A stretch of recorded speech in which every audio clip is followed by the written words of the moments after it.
Today's speaker, we're delighted to welcome Satyan Chandra, who's just finished a whirlwind 10 years at Tesla, rolling out in many different roles, helping roll out the Tesla semi-electric EV, also running key teams that worked on 4 different Tesla models and many of the technologies, including the Dojo supercomputer. We don't have time to talk about that, but he may do so. And his talk today is going to be the move to zero, how to get true carbon neutrality. And this actually is something Rachel and I have tried to pursue more aggressively with the help of several others, is kind of the demand side of the energy system, which has been somewhat underemphasized. So I think this is kind of a capstone in that and a general overview of what might ultimately be possible in terms of major ways to trigger major transitions in energy systems. So with that said, Satya, take it away. Thank you, John. I'm very happy to be here. It's amazing to have this seminar series continue for so many years. I've been coming to them for quite some time. I am a little concerned about time because I have way too much content. So I'm going to go let's get going. And I'm going to start with a video, actually. So here we go.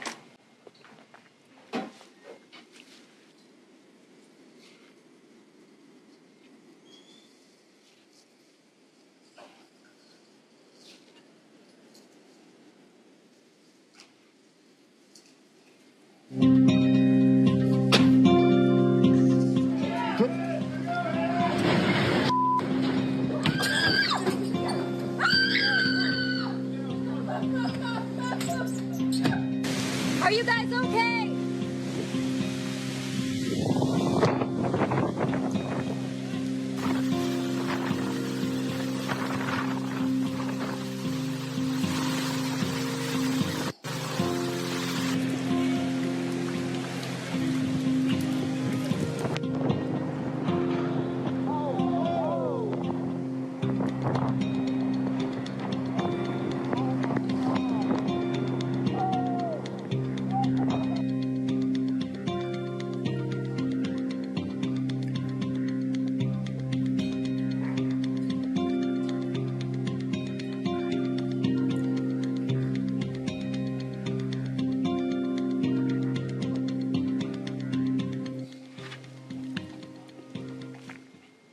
Great. So in the past 2 decades, nearly 3,000 people have died from hurricanes and storms in just the US.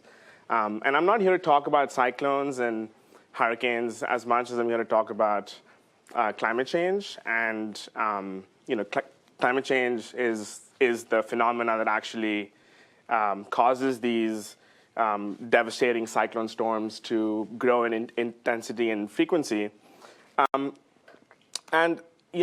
We have actually done a ton of work in solving climate change in the last 20 years. But surprisingly, we're not seeing the results yet. And that's a bit frustrating. We've spent trillions of dollars globally across different platforms from the developed world, from the developing world.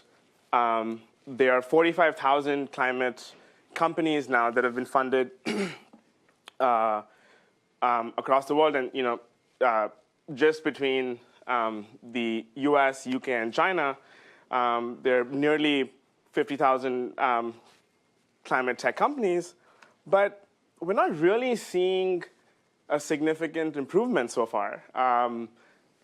Carbon, global temperatures, CH4, and sea levels are all continuing to rise. And these are trends that are concerning. We are all very optimistic about bringing about a huge change, and we're all very passionate about sustainability. But then when you look at the numbers, it is a bit pessimistic, to say the least. So now there are a few reasons for this. Number one is we don't really understand the global system. It's very complicated. There's also a significant lead lag response. So things that we do now may not actually start to lower carbon or have a temperature consequence in the next 2 or 3 decades. But a big part of it, I think, has to do with consumption. While we're making tremendous strides in solving the supply side and going into solar and wind and renewables, we're also simultaneously consuming so much at a per capita level, both commercially and on a personal scale, that in effect, I feel like we are negating some of the work that we're doing. So today, I'm going to talk about the move to zero and how I believe we can actually get to a true declivity in carbon. And John has given a really good introduction, so I'm not going to go into my past. If you guys have any questions, we can talk about it at the end. But super quick, I was at Tesla for about 10 years. And the last 2, 3, 4 years, I was also helping SpaceX with new technology. And then for the last 3 years, I've been the chief engineer on the semi-truck platform, taking the semi from a concept of a couple of trucks to volume production.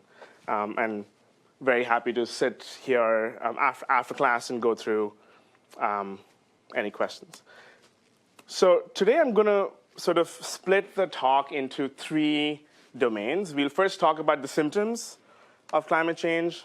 We'll then go into the consumption domain and go through the causes. And then towards the end of the talk, I want to call everybody to small actions that we can all do to actually make a very significant change by doing small adjustments to our personal lives.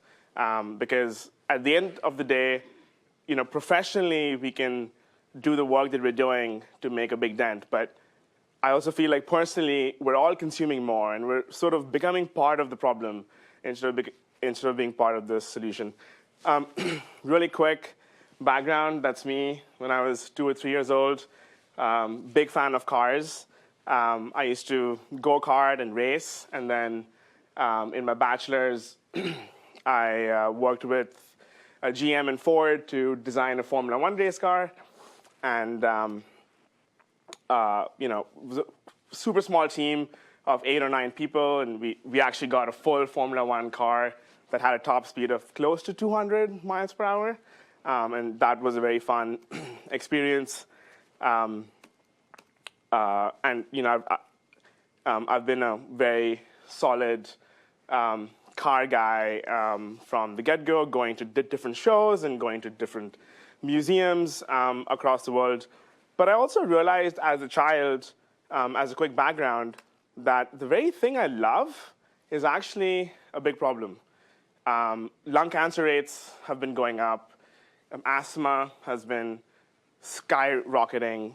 And a lot of that has to do with transportation and how transportation is making it very difficult for especially lower income communities to be healthy. So right around 2008, I had this conundrum because on the one hand, I had like my passion for cars, and then on the other hand, I had a very similar passion for sustainability.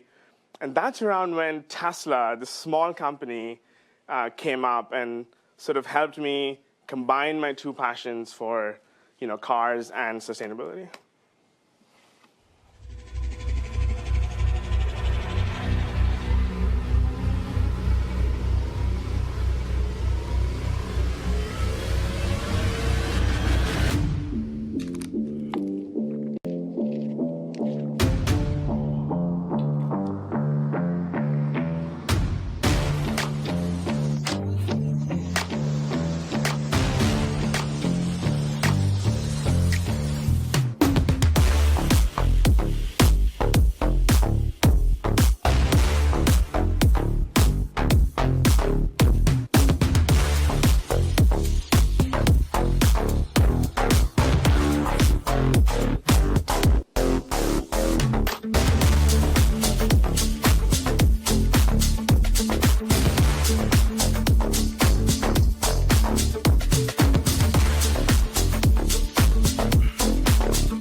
like I was saying, I spent 10 years at Tesla, had a blast, and then very recently sort of led the semi-truck from a concept of a few trucks to volume production.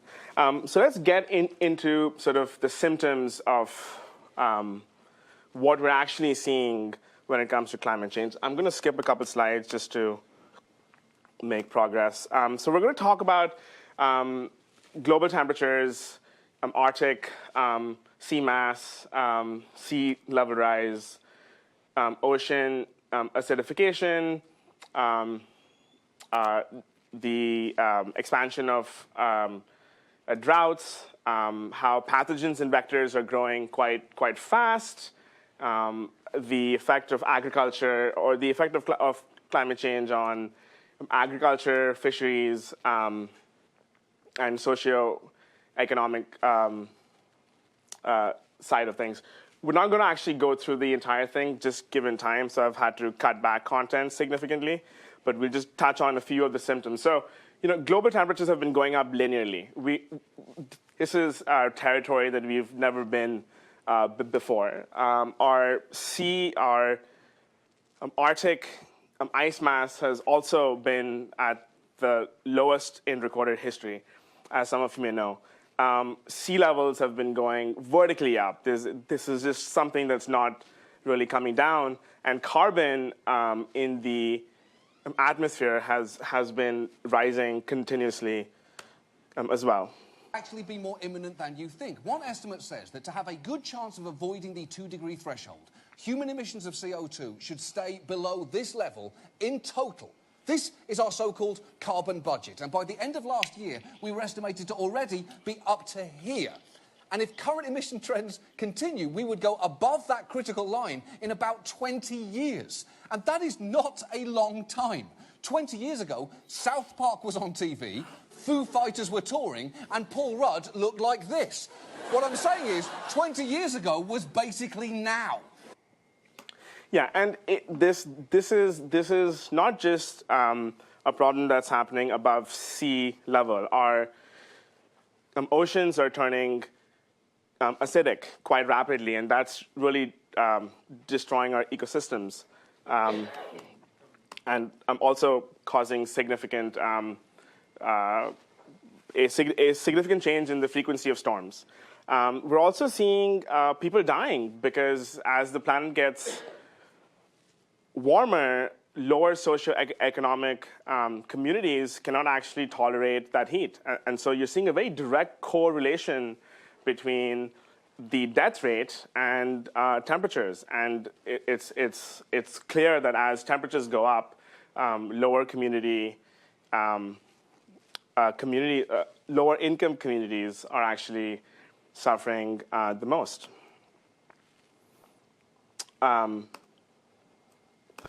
And we're also seeing significant changes in how pathogens and vectors are spreading. So we're seeing a big jump in disease spread. As temperatures go up, different species are actually going up and up into the northern hemisphere where temperatures are lower. And that's actually aggravating the problem significantly. I'm going to skip that. This is one of the most. So, do we have a plan? I mean, at the end of the day, we know that climate change is happening. It's significant. Its symptoms are not just localized, they're global. They span several domains. How do we go about this? And how do we actually get to a low carbon state? So the realization that I've had in the last 10, 12 years is the actual cause of what we're doing is a combination of having poor energy density, not having clean resources, but also we're consuming very high amounts of goods and services, and our net emissions are actually quite high. So today, that's sort of the situation where we are making progress on moving to solar and going to renewables. We're also getting our storage systems to be denser. But at the same time, we're also consuming so much that we're not really making as much of a dent as we should have.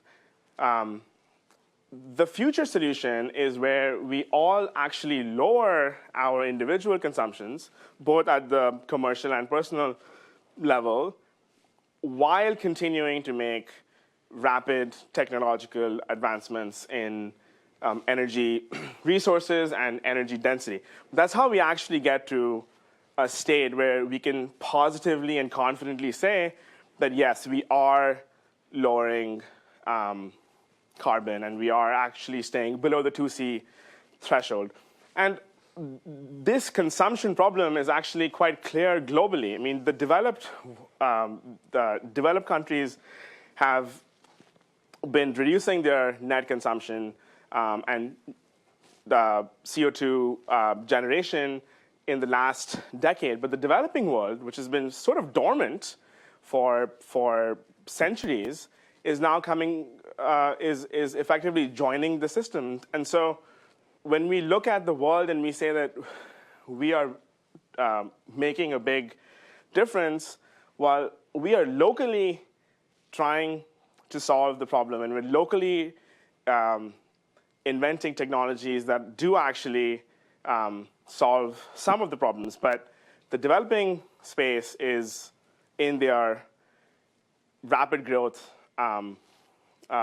phase of their economies. And so that's really causing our net CO2 emissions to just continue to go, higher and higher. And this is also quite clear in terms of sort of the per capita consumption between the developed world and the developing world, where today the developing countries consume a tiny fraction of what we all consume. But that's changing. In the next 10, 20 years, the developing countries are going to be at a junction similar to where we are. And that's going to really that's going to make it very hard for the world to actually decarbonize. So when we go into consumption, we'll talk about transportation, we'll talk about food and grain, dairy, and then everything else on income levels, socioeconomic, geopolitics, and industry. We're not going to go into that today because it's just too much content. I'm concerned about the time. So let's dig into transportation. Transportation is roughly 32% of net CO2 emissions, and in general, I'm mostly talking about the U.S. here, but this figure is quite common across the world. And though electric vehicles, which is a very known and established way to solve transportation and lower transportation CO2 and greenhouse gas emissions, though we are making a lot of progress on the number of cars that are being sold to us as electric vehicles, and in different sectors, the population of choices that we have as consumers is growing quite rapidly. Only 2% of all cars are electric of some kind. So when you look at the whole picture, here in the Bay, we'll see Teslas constantly flying by, and we'll feel that, that's actually great. Like we are really making a big difference. But on a world scale, despite the work that we've all done, it's actually a very small amount, and that's not only of concern, but that's also causing consumption across the board to increase, which I'll talk about in a couple slides. The other problem that's happening with the transportation space is the smaller cars are no longer cars that people want. Everybody is moving to bigger cars. In 2021, Sedans were about 38% of all cars in the US in 2022. Just in 2 years, that ratio has changed from 30% or from 38% to 52%. So people are buying bigger cars, which are, clearly they consume a greater amount of energy for the same tonnage or the same ton kilometers. And lastly, with greater GDP per capita, the number of cars per capita or per household are also increasing. So on this side, you have GDP per capita, and on the vertical axis, you have number of vehicles per inhabitant. So in effect, we're just saying that the wealthier you get, the more cars you own. And that's a problem from a global energy perspective. And it's not just that's not just a problem on the ground. We're also seeing aviation, which has had very high growth in the last decade, and we're projected to see a 3 to 4% year-over-year growth in the number of airplanes and the number of passengers. So transportation is moving to larger cars, and as world economies go from developing to developed, the number of cars per inhabitant is going up, and simultaneously, the number of planes are increasing, and aviation traffic is also going up at the same time. And shipping is no exception. We need our goods now, and global shipping traffic is projected to have a compound growth rate of between 5 and 7% in the next 5 to 6 years. And this includes cruise ships, which I'm not sure how much you'll know, but cruise ships are extremely bad for the planet.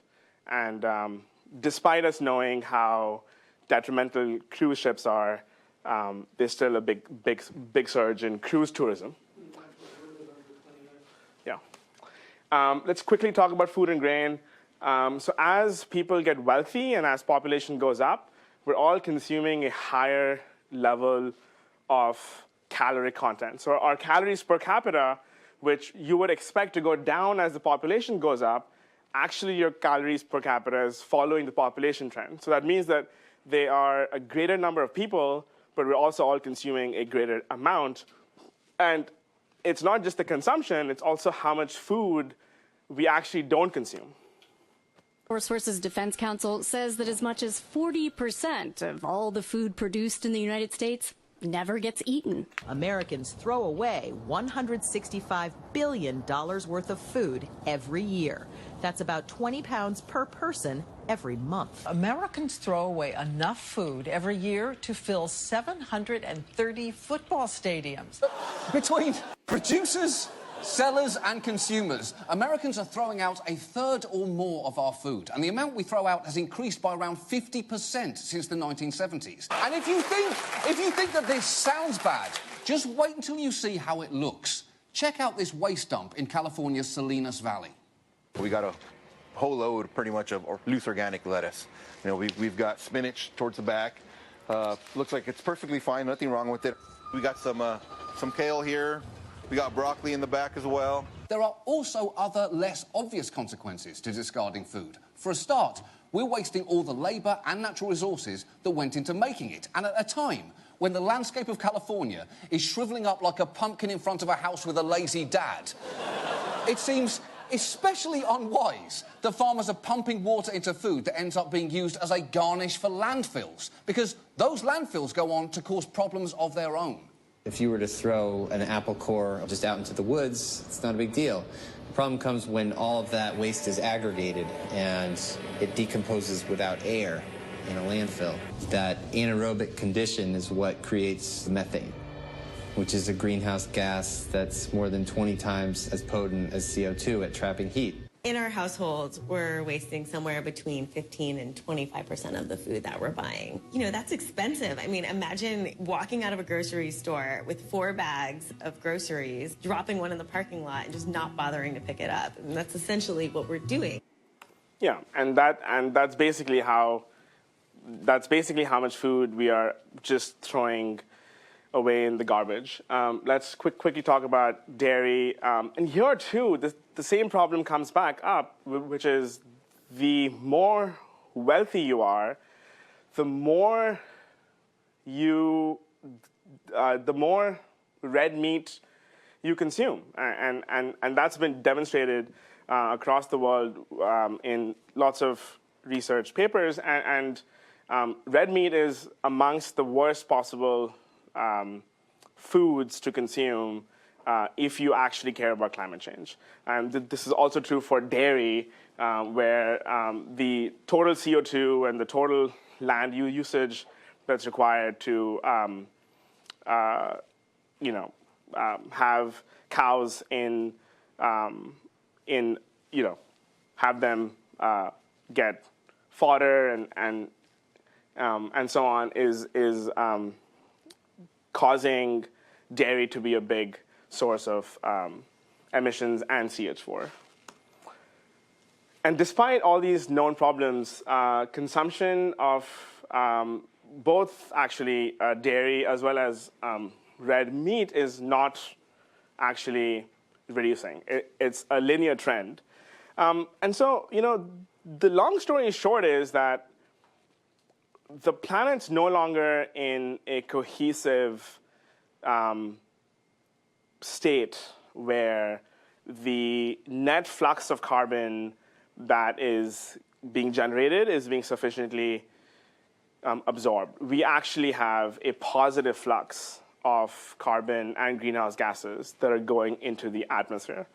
And the dangerous part is that the resources that we have, coal, gas, and crude oil, if we're actually going to prevent a 2C degree change at a global level, we cannot actually use a good chunk of the natural resources we have. And hence the need for sustainability and renewable sources. So where do we go from here? We have discussed the symptoms of climate change, which are global and quite significant. We've discussed the consumption problem of how we are all part of the problem in some ways and are consuming very high amounts of goods and services. How do we fix this? Now, there are lots of ways that the world is tackling solving our sustainability problems. On the supply side, we are obviously going to renewables. There's a lot of work that's happening on the supply side. This slide is just capturing 5 or 10% of the work. On the demand side, we're going to demand response. We're changing our cars. We're doing a lot of work to lower waste. And then on the storage side, we're trying to move to denser cells, go to hydrogen, carbon capture. But I also feel that while we are all doing this professionally, I think there are things that we can do on our personal level that actually can make a very sizable difference, to the point that by making a small adjustment in the way that we live our daily lives, we can effectively take out 10 to 15% of emissions in the US. So I'm just going to give you 3 or 4 examples before we wrap up on targeted strategies that I hope that you all can actually implement to bring about a systemic change. So the first is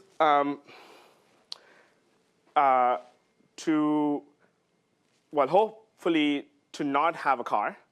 But if you do have a car, then try to drive less.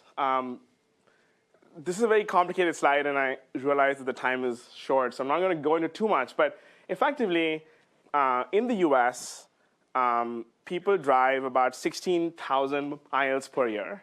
And if I adjust for nonlinearities and the fact that not everybody's driving, and I assume 12,000 miles per year, you're still around 10% of 10 to 15% of U.S.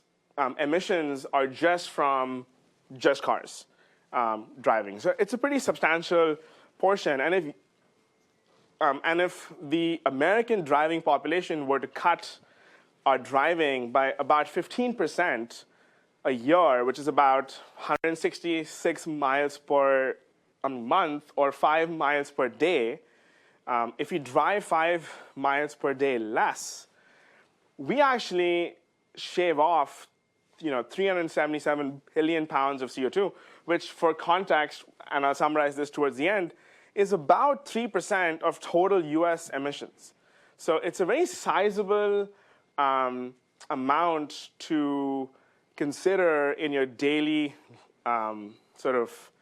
lives to actually drive less or to not have a car to begin with, because that's obviously the best course of action. The other very neglected part is tire pressure. So 75% of cars in the US are at 70% of the recommended tire pressure.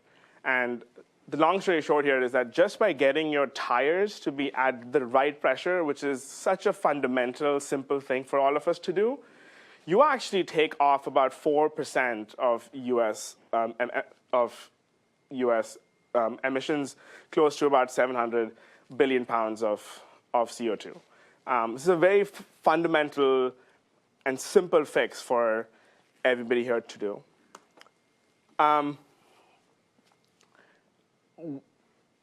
It's quite remarkable that when we wash our clothes, we think of the laundry system as a combo, but the dryer is actually about 7 times greater in its power consumption. So by drying your clothes in a dryer, you're actually contributing roughly 7.2 pounds of CO2 versus just washing them, which is at about 1.4 pounds of CO2 per cycle.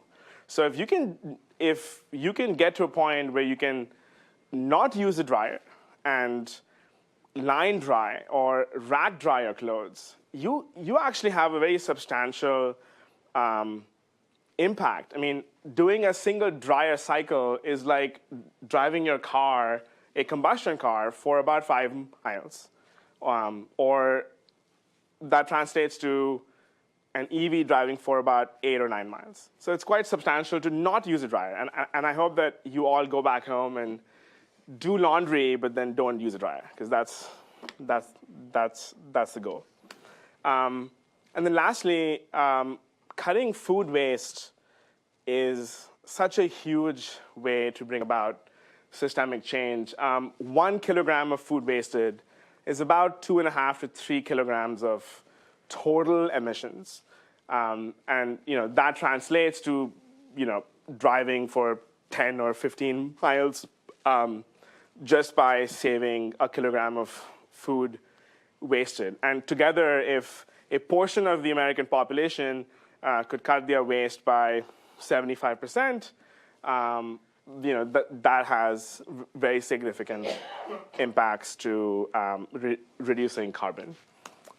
So in summary, we can all make very small adjustments to our lives with no consequential impact on our productivity, on the things that we're trying to do, on our comfort, on our convenience, and effectively take out 10% of US emissions. And we have just spoken about 4 of the 30 things that you can actually do to make a big impact. There's just no time to go into the depths of the remaining 25 things, but there are lots of things that we can all do to actually really have a major impact in our personal lives to facilitate this whole problem that we're spending trillions of dollars to solve, but isn't solving. I mean, this is a constant thing in my space of sustainability and transportation, where we all feel like we're doing so much work, but we're not seeing anything happen.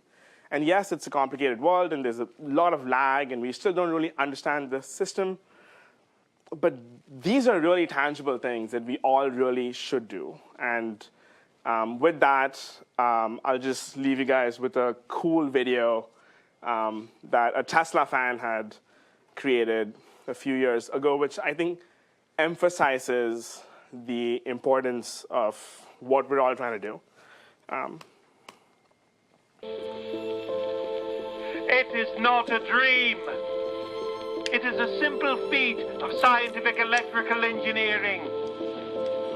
Electric power can drive the world's machinery without the need of coal, oil, or gas.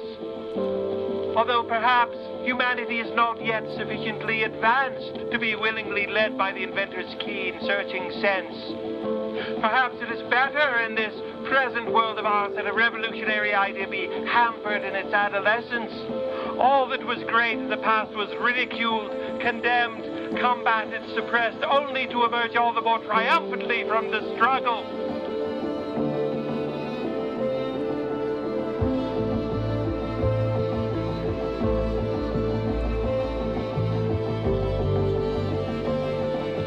Our duty is to lay the foundation for those who are to come, and to point the way. Yes, humanity will advance with giant strides. We are whirling through endless space with an inconceivable speed. All around, everything is spinning, everything is moving, everywhere. There is energy.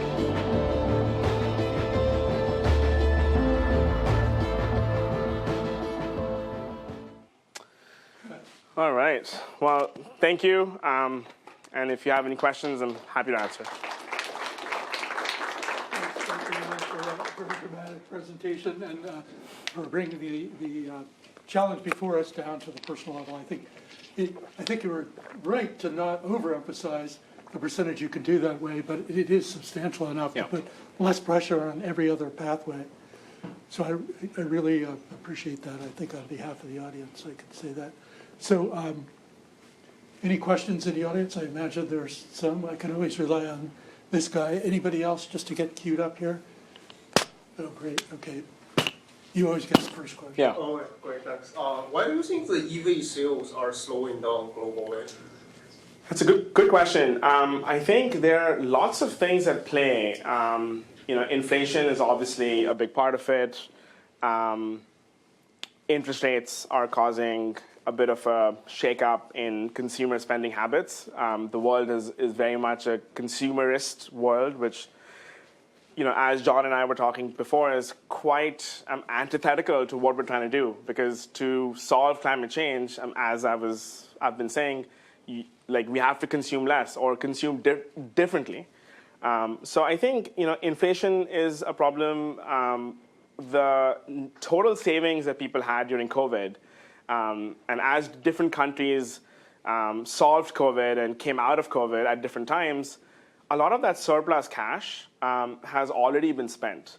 So 2022 and 2023 saw this surge in sales and performance. And so, people who had to buy cars sort of already have to some extent, or those who had savings. You've got inflation, you've got significant competition. Charging is a bit of a concern in some cases. Interest rates have gone up. So it's quite a nuanced problem. But I'm pretty confident that Q2, this quarter and the next quarter, things will pick back up. Okay, great. MJ. I kind of wanted to ask, how can we sort of incentivize consumers to sort of care more about sustainability?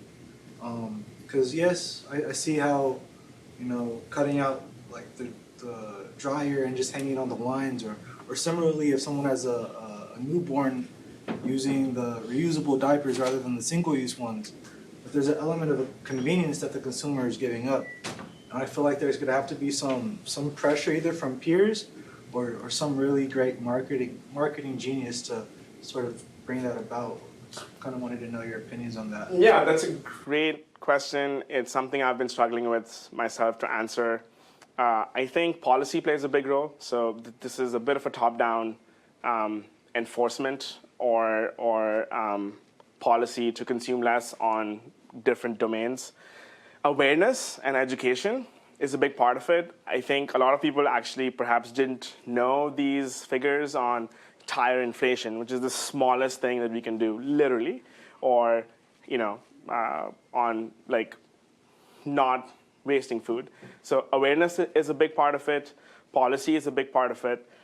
And then the socio-economical, behavioral, psychological part is where I think financially incentivizing people to consume less, which is tricky to do, and I don't think I have a solution yet, but I know that there's enough work going on to sacrifice like 10% of your convenience for something substantial, right? And people will do that once they understand their contribution. If people know how much it costs them, both financially and from a carbon standpoint, to use, use a very large heating system to dry their clothes, they will perhaps change their views on how to do that. So it's a combination of 4 or 5 things that need to happen in parallel. But it's tricky to change consumer behaviors. And I think that's sort of the problem here. Over on this side, if you have food plots now. Okay, let's do 2 over there and then work back. Fortunately, you ended early after being worried about time. Yeah. Yes, sir. Yes. So I guess when you do your personal carbon footprint calculator online, a lot of the times, depending on your lifestyle, air travel and heating and cooling your space at home tend to be maybe some of the biggest, the 2 biggest maybe piece parts. Maybe ran out of time, but maybe talk about those 2 things, again, to the extent to which, you can come up with this magic to actually get people to do something that's sustainable. How would you, what are the tricks to get people to focus on those 2 things? Well, so aviation is a very high carbon intensity problem. In America, the national average is about 2.04 flights per year. So people actually don't fly as much relative to the population size. And yes, the carbon intensity is very high, but it's hard to tell people to not fly when they have to fly.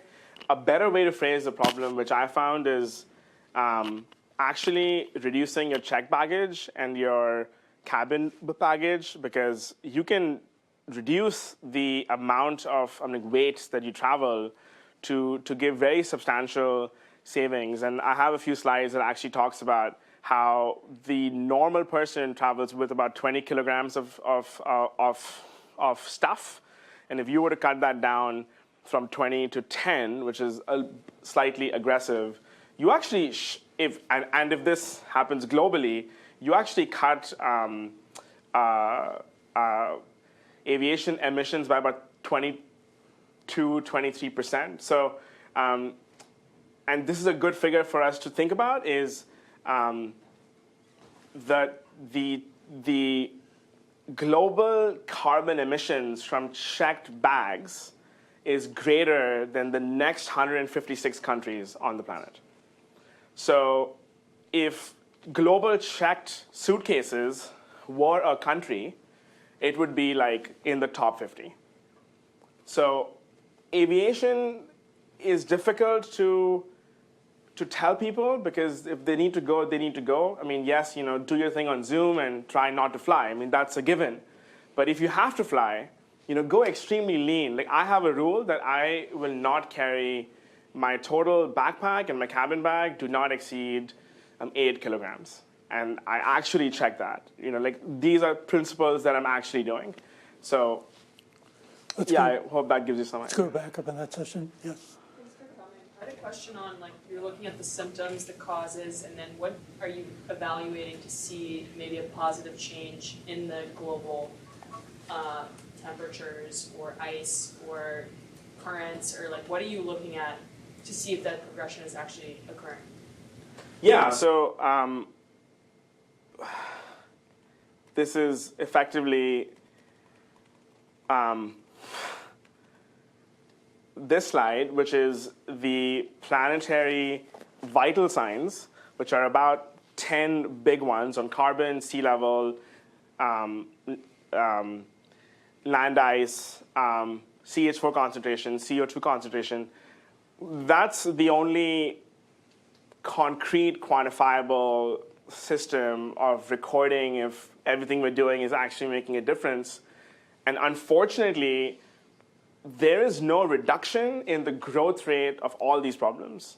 So it's not like since we have begun doing the work we've been doing on climate change across the board, the growth rate of CO2 concentration has reduced. And yes, it's a complicated planet. We don't really know how it works still. But we should see some reduction somewhere. And the point is that though the developed world is actually reducing its net emissions, not just global across the country, but also per capita, the developing world is turning on, and they're going full turbo. And that's my problem is we cannot just feel good about what we are doing. We've got to very actively cut our own individual consumption to actually have the result that you're talking about. Let's go way in the back there on that side, and then over here. Yeah. I don't know if this was something you mentioned in like the social and geopolitical stuff we got cut, but like how can we make sure as we're transitioning to like technologies or energy solutions like EVs that we aren't like shifting consequences to other places like materials procurement in the Congo for like Tesla EVs and things like that? Yeah. I think inevitably some of these technology shifts that we're doing are going to push the problem somewhere else. EVs are a good example, where until recently the total emissions from a cell to the wheel, the full life cycle emissions, were actually significantly higher than a combustion car at time zero. And then the combustion car would continue to generate while the electric vehicle would not. But that's changing. Battery recycling is coming up very strongly. Cobalt is a tiny percentage of our cells now, and we're not depending on Congo or conflict-ridden societies. So the short answer is that I think that you're right. There's going to be a period where the burden of the problem is shifting from the problem to something new that we didn't really expect. A good example is electric cars, right? The tire consumption of an electric car is about 30 to 40% more because the torque is so much and people drive it in a very different way. So yes, we're solving energy by moving to EVs because they're 3 times, at best more efficient than a combustion vehicle. But also now the tire consumption for electric cars has doubled. So that's an example of a new problem that didn't exist that we've created. So I think that there's going to be some of that. But as long as we're making substantial positive strides and we are detecting these problems and fixing them, I think we still have the best shot from a supply and technology side. We still have to fix our consumption habits, for sure. Hope that answers. There's one of the follow-up to the previous questions about consumer behavior. I was wondering, how do we get people to drive less? You mentioned driving less by 5 miles every day would make a big difference. But as you know, the United States is not a very public transport-friendly country. And you mentioned top-down policy as one of the strategies. So I'm just curious. Yeah, unfortunately, I don't have a good answer.